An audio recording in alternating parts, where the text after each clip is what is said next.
અમરેલીના મુંજિયાસર સરકારી શાળામાં 10થી 12 વિદ્યાર્થીઓએ વિડીયો ગેમ અથવા તો કોઈ ચેલેન્જની ગેમ રમીને પોતાના હાથે બ્લેડ મારવાની, પગે બ્લેડ મારવાની આ રીતની વિડીયો ગેમની વિકૃત માનસિકતા બાળકોના કુમળા માનસ પર પડી છે.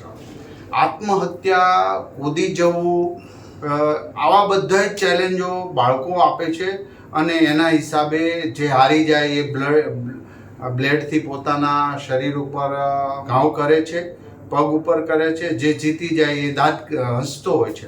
તો આવી જીત, આ વિકૃત માનસિકતા તરફ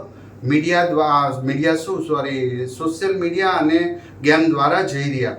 તો મારી વિનંતી છે કે આ કેસમાં તો અમને મીડિયા દ્વારા પણ જાણ થઈ છે અને મેં અત્યારે ફરી વખત તપાસ કરી અને સ્ટડી રિપોર્ટ કરી આ બધી શાળાઓમાં મેં મોકલશું, જેથી કરીને અન્ય શાળાઓમાં પણ આવી ઘટના ન ઘટે.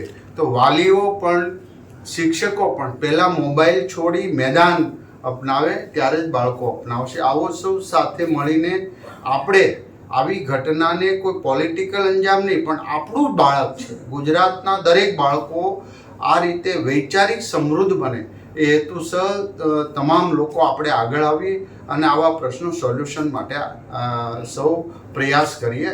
એવું એ રીતે જે મને જાણવા મળી એ તમામ હકીકતો પાછી હું મીડિયા સમક્ષ આપી શકું.